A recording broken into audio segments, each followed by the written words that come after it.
Welcome to Finding Holiness, where we delve into timeless Torah wisdom, revealing the sacred in everyday moments.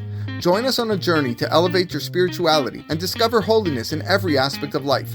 I'm your host, Rabbi David Kadosh, and together, let's embark on a path of spiritual exploration. I hope you enjoy this next episode. All right, Erev Tov, everybody. Welcome to our Thursday night Parashat Shavua class. Tonight we are studying Parashat Vayetze Yaakov mi Beersheva, an unbelievable parashat with so much information. The birth of the 12 tribes. Thank you for joining us here live.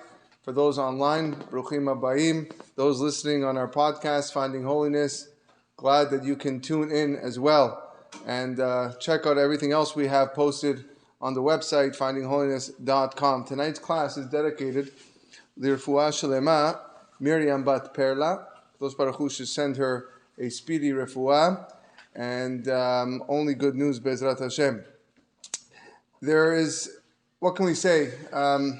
So much taking place from the moment that Yaakov leaves Beersheva on his way to Haran, where he's going to spend many years of his life in the house of Lavan, eventually marrying his two wives, and birthing 12 Shevatim. And the whole Lavan story and episode is one to be dissected. It's very difficult to understand, but that's actually not what I'm going to focus about today. I want to focus on really the first part of the parasha there, this sleep that Yaakov Avinu encounters right at the onset, this unique protection that he made for himself.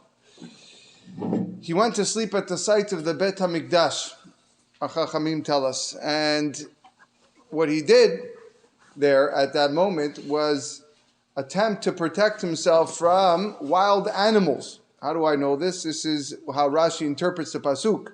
So let's read the opening psukim. We'll get a better idea of what's happening. Vayetze Yaakov mi Beersheva vayelech Haran. Yaakov departed from Beersheva and went to Haran. Vayifka b'makom, he reached the place. Vayalin sham ki ba hashemesh, and he spent the night there because the sun had set. Vayikach me'avnei hamakom, and he took from the stones of the place. Vayasem erashotav, and he put them around his head. Vayishkav b'makom ahu, and he lay down in that place. So Rashi, of course, who elaborates on almost every detail in Chumash, brings a lot of midashim, quotes a Gemara in Masechet Chulin.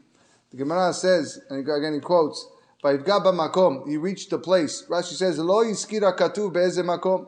The Torah doesn't tell me which place he reached. It just tells me he reached the place. Ela b'makom haniskar b'makom aher. It must mean the place that has been mentioned elsewhere. Hu Har HaMoriah. This is Har HaMoriah, where the Bet HaMikdash, the Kodesh HaKodashim, was going to sit. Shneemar Bob, for it said about Har HaMoriah, Vayar et hamakom merachok. And he saw the place from far. This is in reference to Abraham and Yitzchak and the Akedah, that Abraham saw the place from far. Hamakom, this is to say makom. So Yaakov was there in Har HaMoriah, and that's where he had his dream. And then he takes these stones and he places around his head, and that's where he sleeps. Rashi says, what does it mean, Vayasem merashotav? Asa'an kemin marzev saviv lerosho. He arranged them like a gutter pipe around his head, sheyareh mipeneh hayot ra'ot, because he was afraid of wild beasts. Hitchilu merivot zu im zu, and the stones began to quarrel with one another. Zot omeret, one stone said, Alay yaniach tzadik et rosho. On me I want the tzaddik's head to lay upon. Vezot omeret alay yaniach, and the other one said, no, on me. Miyad asan HaKadosh Baruch Hu even achat. Immediately God made the stones into one. Vezeu shneimar vayikach et ha'even. And this is why the pasuk says he took the stone in singular. Asher sam mera'ashotav. Okay, so this is what's happening over here in these opening pesukim. It's really unclear how these stones protected him. If Yaakov Avinu really feared from wild animals, then why did he place the stones only around his head? a good obvious question. If you really feel from wild animals, put them all around your body. Why just around the head? And second, what's the significance of these stones fighting with each other? Each stone wanting the tzaddik's head to lay upon it. HaKadosh Baruch Hu doesn't just perform miracles. The HaKadosh Baruch Hu just doesn't alter the laws of nature for no reason. So what was his idea? What was going on behind the scenes to amalgamate these stones into one? So to begin answering these questions, and we're going to have one beautiful Hidushim today, let's look at the Ramban. The Ramban asserts that Yaakov Avinu not only just took random stones. These stones were actually from the Mizbeach upon which his grandfather, Abraham, tied up his father, Yitzchak, on Har Moriah. The same Mizbeach that Abraham built for Yitzchak, this is where the stones came from. And he quotes it in his commentary, the Ramban, and from there HaKadosh Baruch Hu combined them into one stone, one single stone, informing them that these 12 stones now into one were going to be unified and destined to be one nation in the land of Eretz Yisrael. The Magen Abraham asks a very obvious halachic question on this. And he says, how is it possible that Yaakov Avinu was allowed to do this? It's halachically prohibited to make use of something that was made holy. We call this me'ilah. There's a mitzvah in the Torah called me'ilah, sacrilege. Something was sanctified. You sanctified something. You can't make use of it. You know, that's why are we on the night of Pesach?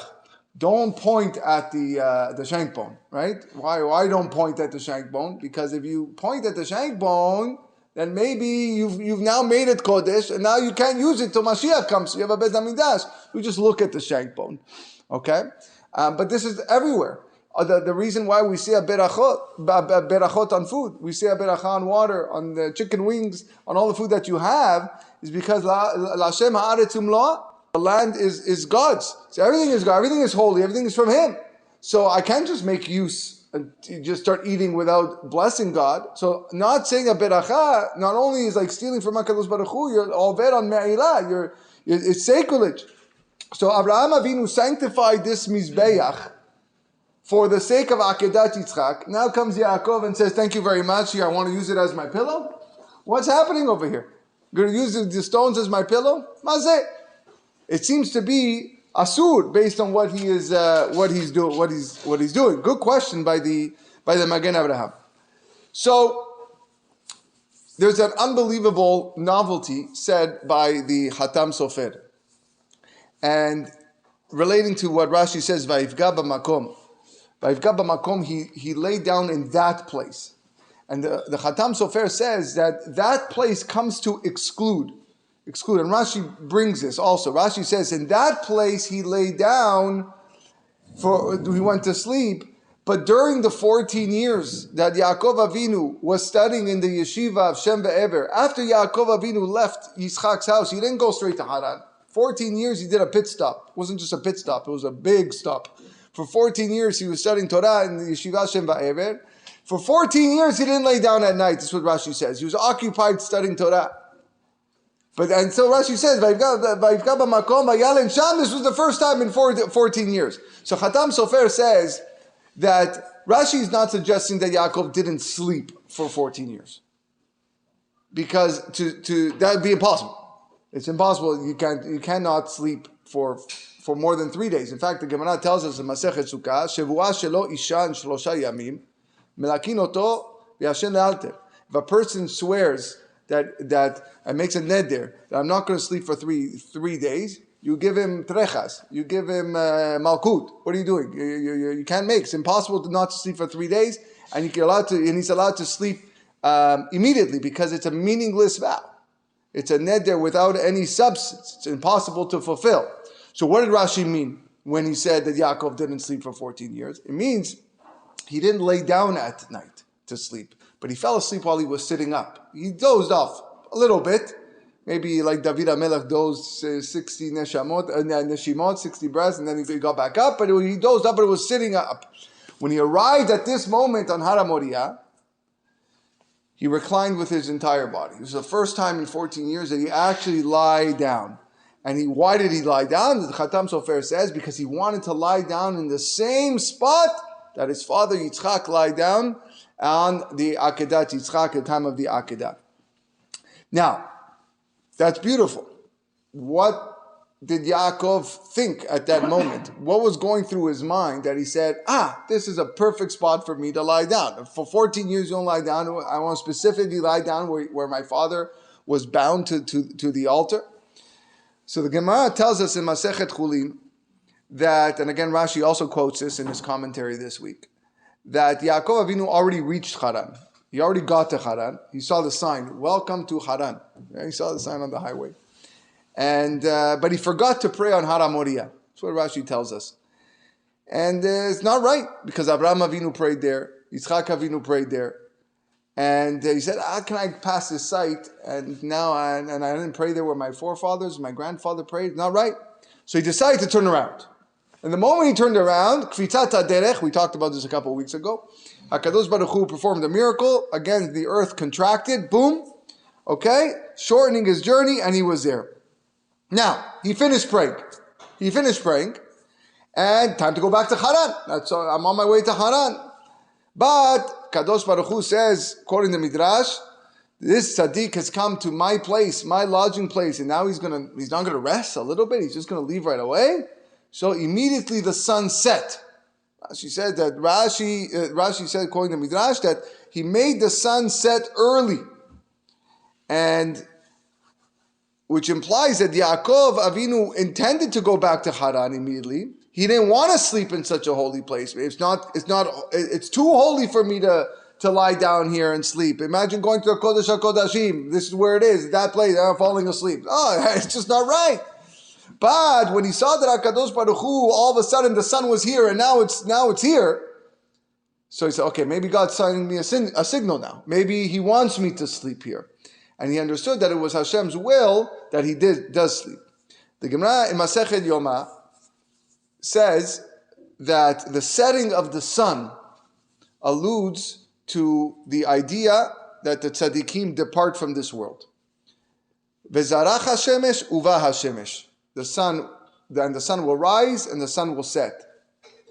In the pasuk in Kohelet, ad shelo kapta shimsho shel Eli, zarcha shimsho shel Shemuel. Just before Eli the Kohen Gadol passed away, already the son of Shemuel HaNavi, who was next in line, had already risen. So we see from here, and we see in different places, Gemara Masechet Moed Katan, Kinach Nafshe de Rabbi Yochanan, Patach Alei Rabbi Yitzchak ben Elazar. When Rabbi Yochanan passed away, Rabbi Yitzchak ben Elazar opened his eulogy like this: Kashe Ayom leIsrael Kayom Ba Shemesh Betzaorayin. A day a tzaddik passes away is as days when the sun sets at midday. So we see that when a tzaddik leaves, it's referred to the sun setting.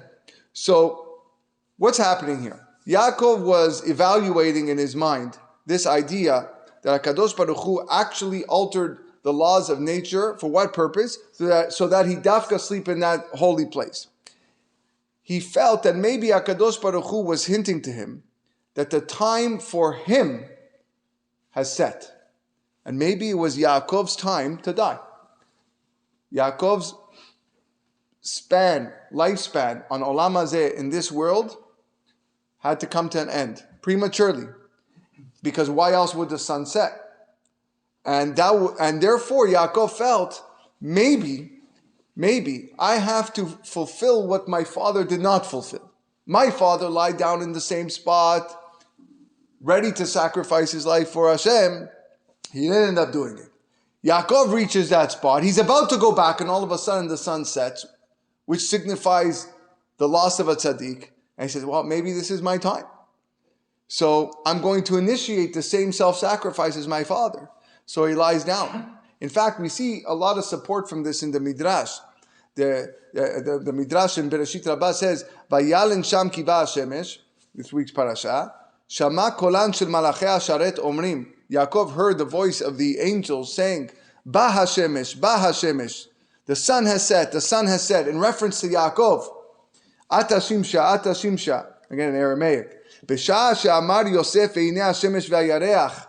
And when later on, let's fast forward, when Yosef is revealing his dreams, and he's, to his brother, to his father and his brothers, he says, "Behold, I saw a sun and a moon." Yaakov Avinu says, "Mi gila lo sheshmi shemesh."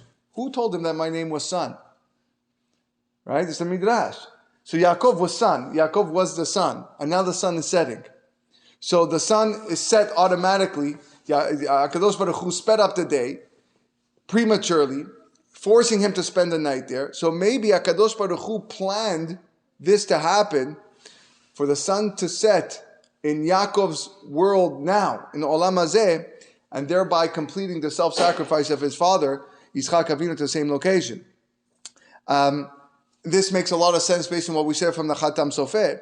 Yaakov Avinu laid down exactly at that point, same location, where Yitzchak sacrificed himself, or was willing to sacrifice himself for HaKadosh Baruch Hu, and therefore, according to what Yaakov was thinking, he was fulfilling what Yitzchak couldn't fulfill, the act of self-sacrifice. And he was meant to lie down in that spot, in that exact location.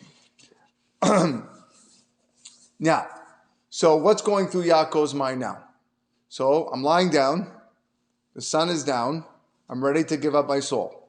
What do we say in Kiryat Shema Alamita? Biyadecha afkid ruchi. This is the last pesukim that we say in Kiryat Shema Alamita. In your hand I entrust my spirit. The Zohar says that the bekol yom vayom tzarich barnash ladra b'tiyuvta. Every single day a person has to perform teshuvah. V'limemsar ruche legabe dipuk be'ehad. And offer his spirit to HaKadosh Baruch Hu, departing with the pronunciation of Echad. That's why we say the Shema. That's what's written, in your hand I entrust my spirit. That's as I'm saying, listen God, whatever happens tonight, it's up to you. I hope I come back tomorrow. I hope I wake up the next morning, you return my neshama. But if not, I'm giving my ruach to you. It's in your hand. So what's happening now? Same thing. Yaakov Avinu is lying down saying, this is what I'm sacrificing my life for Hashem. But he wasn't sure what was going to happen. It turned out that Yaakov woke up the next morning, right? Yaakov didn't anticipate that HaKadosh Baruch Hu was going to give back his neshama the next morning. He wanted to connect with his father. He wanted to connect with his father's thoughts at that moment. That's those sacred machshavot that was going through his mind in that place. He envisioned his grandfather Abraham taking the knife, ready to, preparing the knife, ready to shohet his son Yitzchak. So he looked up at the heavens and said, I'm ready. Abraham, you didn't do it to my father, but I am here. And Yaakov all of a sudden fell asleep. He fell asleep in a very, very deep slumber, engrossed in thoughts of self-sacrifice, ready to give his life to HaKadosh Baruch Hu. But in the dream that he dreamt, HaKadosh Baruch Hu tells him in that dream, no, not yet. Your time is not now. In fact, you have a lot of what you need to accomplish over the next few years in your life. You're still obligated to return to Haran. You have to lay the foundation of Am Yisrael. You have to bear the 12 Shevatim. So therefore, HaKadosh Baruch Hu promises him, your children will be like the dust of the earth. It will burst forth in all directions. And then he promised him, I'm with you. I'll guard you wherever you go. I will return you to their soul. So this answers the question of the Magen Avraham. Remember, the original question of the Magen Avraham was, it seemed prohibited for Yaakov Avinu to use these holy stones of the Mizbeach where Abraham bound Yitzchak for Akedat Yitzchak. The answer is, it's not Me'ilah. It's not sacrilege. That's not what it is. Lehefech. He perceived that HaKadosh Baruch Hu wanted him to self-sacrifice himself. So he took the same stones that Yitzchak lied down on, and he said, okay, I'm going to do the same thing. He didn't intend to have personal benefit from the stones. Can't use a stone as a pillow. Come on. Everybody knows stone can't be as a pillow. Of anything, you're going to take some grass, some shrubs you're going to use as a pillow. It wasn't meant for personal benefit. It was meant to emulate what his father did at that moment of Akedat Yitzchak. So vayikach me'avnei makom vayasem merashotav. He took the stones of the place and he placed it beneath his head. Rashi says he performed a gutter pipe. He made a gutter pipe around his head. And we asked the question: if Yaakov was really afraid of the evil animals, the chayot ra'ot, put the stones around his body. Why just around the head? So what Rashi is referring to, these wild beasts, these animals, are the evil spiritual beings. The evil thoughts that penetrate the head, the Yetzer Hara, that's going to make Yaakov think, maybe I shouldn't do this. Might prevent him from sacrificing himself to Hashem with the purest of motives. In fact, tomorrow night, B'ezrat Hashem, we're having our own Shabbat in my house. For those that will be there, I plan on speaking about this whole idea of doing things with the purest of intentions and motives, and how it's also connected towards this pasuk. Not for now, I'm sorry, listeners, but it's not for now. You have to be there to hear it. But so Yaakov gathered all these stones that Yitzchak laid upon, and he put them around his head to safeguard all the pure intentions that he had, all the pure thoughts that he had inside is his head. All right. So far, so good? Baruch Hashem. Let's move on further. Why did HaKadosh Baruch Hu arrange for Yaakov to lay down on Har Moriah, where Yitzchak also laid down there exactly at that moment with the sun set? Why couldn't it be done at the beginning of the day? At the beginning or middle of the day, sunset. If that was the reason, we don't know. It seemed that Yitzchak lay down in the daytime. Right? It seems something in the day, or maybe mincha time. Yitzchak is mincha. What's happening over here?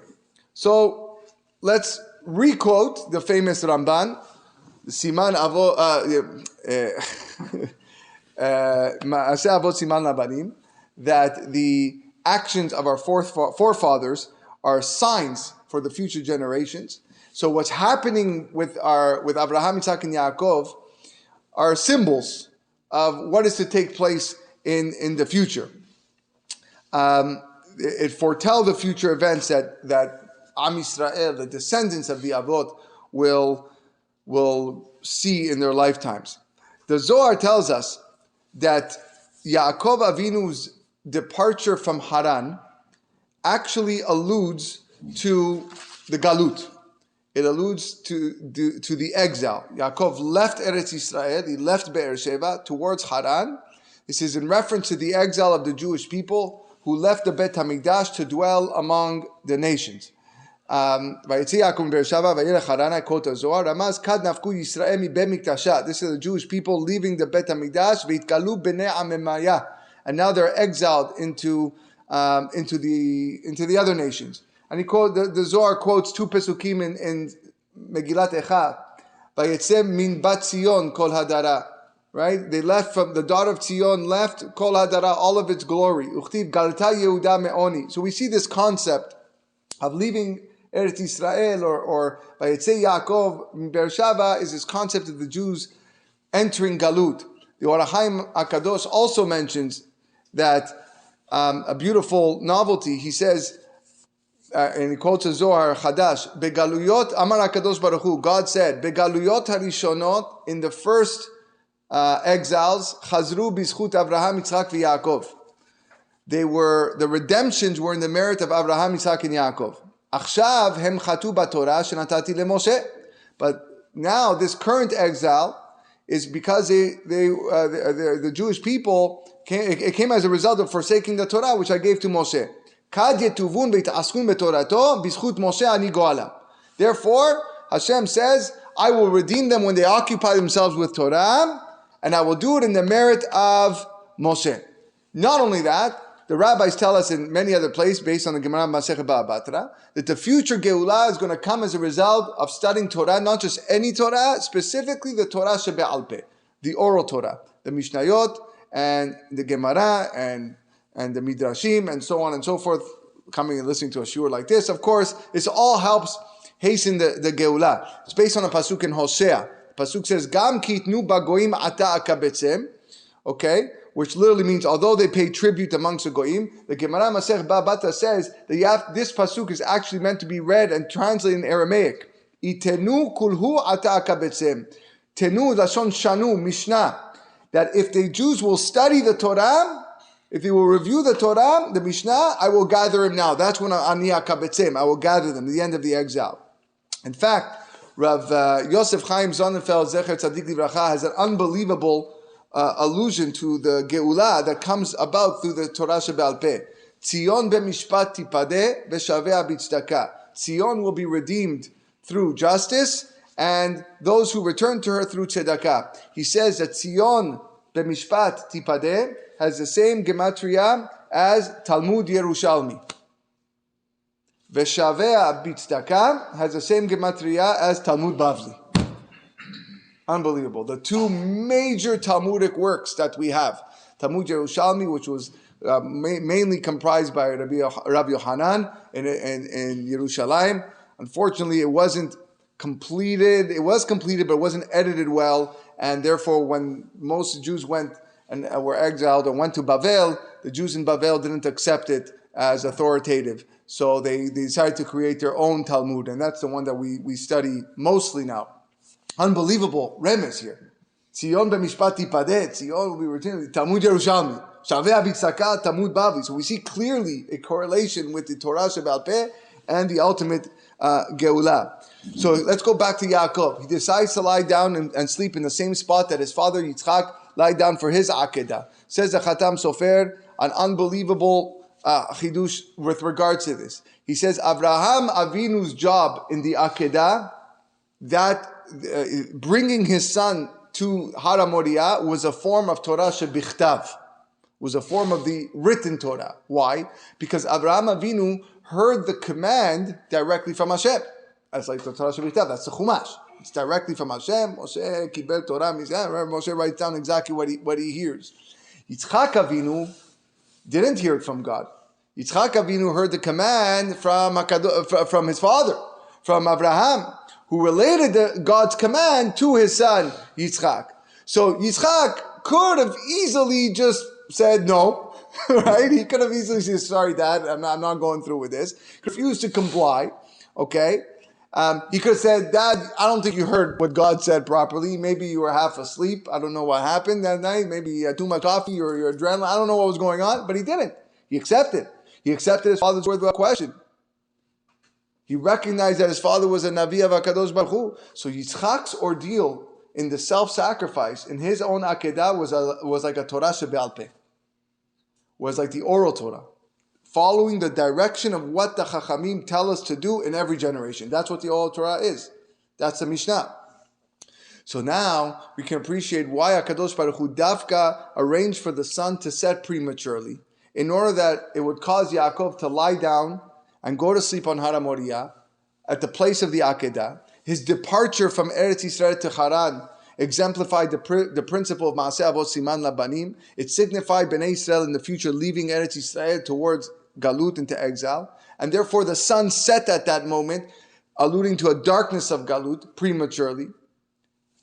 And the Galut, the leaving of Galut, the redemption, all depends on the Torah Sheba'al Peh. The Gemara Masechet Brachot says, "Minayin she'en divrei Torah mitkayimim ela b'mi shemimit atzmo aleha." How do we know that the words of Torah are only retained by those people who sacrifice himself on their behalf? Memit atzmo aleha. They killed himself for it. How do we know that? Shneimah zot haTorah adam ki yamut ba'ohel. This is the Torah. It's a reference. The pasuk is in reference to Parah Adumah. Adam ki yamut ba'ohel, the man that dies in the tent. So we see over here that there's a concept of self-sacrifice that is clearly involved in the Torah that you study. So HaKadosh Baruch Hu instituted, he brought the refuah in advance of the mahala, in advance of the ailment. We already have the medication, the remedy. At the precise moment that he was hinting to Yaakov that his children were going to go into Galut, he arranged for Yaakov to lie down in the same spot where his father Yitzchak lied down. And that was a symbolic gesture, infusing his descendants this idea, this characteristic of self-sacrifice, the ability to study Torah, Adam ki amud ba'ohel, adhere to it with self-sacrifice, and that's the key to Geulah. Unbelievable. Now, it gets better. It gets better. Maybe this is what's really happening with the stones who are getting in this fight underneath Yaakov's head. That's what we quoted Rashi at the beginning, that we got stones fighting over here. What's happening? What's going on over here? Why does Rashi feel this is so important? It's a very cute midrash, but what's going on over here? So based on what we said, unbelievable. Each one was arguing, let the tzaddik's head lay upon me. Yaakov Avinu gathered precisely 12 stones, alluding to Talmud Bavli and Talmud Yerushalmi, because each one of them have 6 orders of Mishnah. Shisha Sidrei Mishnah, yeah? The 6 orders of Mishnah. 6 and 6. So while Yaakov was living in Eretz Israel, he studied the Torah in the yeshiva of Shem Va'ever for 14 years. His study symbolized that of Yerushalmi. It's Talmud Yerushalmi, Eretz Israel.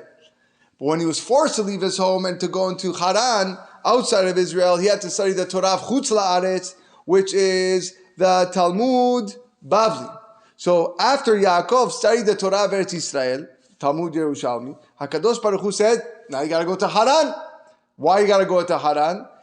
Although it was brief, not a major portion of Yaakov's life, but he needed to be infused with the Kedusha of the Talmud Bavli, of the Torah Shebe'al Peh of the Talmud Bavli.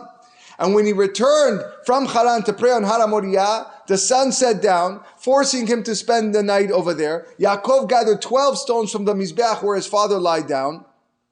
And at that moment, the stones were fighting of who was going to be the main one. And he had 6 stones of Talmud Yerushalmi saying, I want Yaakov's head on me. And he had 6 stones of Talmud Bavli that says, no, I want my head, my on me, my stones on his head on my stones. Me. So when Rashi says that these stones, he set them up like a gutter pipe around them, protecting from dangerous animals. He surrounded his heads with the Kedusha of Torah Shebe'al Peh. He was trying to avoid all the negative, evil klipot that were trying to inject poison into his mind, that maybe or not, the Kedusha would not enter his head. Chachamim tell us that a person should always turn himself and his thoughts to the words of Torah, and that's how he expands his knowledge. And therefore he had the stones protecting his head, so that nothing can penetrate, nothing evil can penetrate. And that's the meaning of what Rashi here is saying with the stones fighting. Those that were represented by the Yerushalmi, the Torah of Eretz Israel, they said, listen, there's no Torah ke Torat Israel. The Torah of Israel is the greatest. There's truth to that, by the way. No question. The Torah that you study in Israel, incomparable to the study the one we do here. It's a different madrega.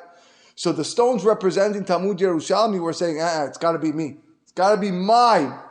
The head goes on me. But then comes the stones of Talmud Bavli and says, no, but I'm the Torah of Galut. The Torah that studied in Galut possess a very special significance, because you got Yetzer Hara there, you got negative influences, and if you manage to succeed, it's unbelievable. So what did HaKadosh Baruch Hu do? He transformed them into one stone. As if to say, both are equally good, both are equally important. Each one has its unique importance. And Bnei Israel will realize the future Geulah in the merit of both of them. How do I know? Zion b'mishpat tipadeh is Talmud Yerushalmi. V'shaveh b'tzedakah is Talmud Bavli. Beautiful. Unbelievable. The Chidah, to supplement this idea, has an incredible Hidush. And he says that the Talmud Bavli represents Rachel and the Talmud Yerushalmi represents Leah. Again, tomorrow night, B'ezrat Hashem, I also have something about Rachel and Leah, all connected to what I was saying. Unbelievable. But again, you got to be there in person. Talmud Yerushalmi is Rachel, Talmud Bavli is Rachel, Talmud Yerushalmi is Leah. Now, there is a lot to expound on this and how exactly that works. One idea that I was thinking was Ene Leah rakot v'Rachel yefator v'ifat mar'eh, right? Leah, her eyes were rakot, were soft, and Rachel was beautiful. And I'm saying maybe that's why most people study the Talmud Bavli. The Talmud Bavli is Yefet Toar, Vifat Mareh, and Miskena Leah, who her Talmud's a Yerushalmi. It's not as studied there so much. That's one allusion that I see over there. But there's more to this. Something I want to say that he brings down over here. Leah Imenu was privileged to live with Yaakov in Eretz Yisrael. She was his significant other while they were living in Israel. She enabled him to study Torah and represents the Talmud Yerushalmi. Rachel who was Yaakov's main wife, but she was his main wife only in Chutz La'aretz, in the land of Haran, where he was with Lavan, and therefore she represents Talmud Bavli. And we know that as soon as Rachel entered the land, she died, giving birth to Binyamin. This is what the Torah tells us. What the Torah tells us later on when Yaakov is speaking to Yosef. Yaakov is trying to justify himself. What happened to his mom? So he said, "Vani bevoimi Padan meta alai Rachel be'eretz Canaan." As for me, when I came from Padan, Rachel died in the land of Canaan on the road. Be'od kivrat eretz lavo Efrata, ve'kbera sham bederech Efrat hil Bet Lachem. While there was a stretch of land to go to Efrat, I buried her there on the road to Efrat, which is Bet Lechem. And Rashi says, what does it mean I buried her there? Meaning, I didn't even take her to Bet Lechem, Rashi says. I didn't even take her to Bet Lechem. It was Bederech Efraim, but she was on the road. Why is she on the road? Why specifically there?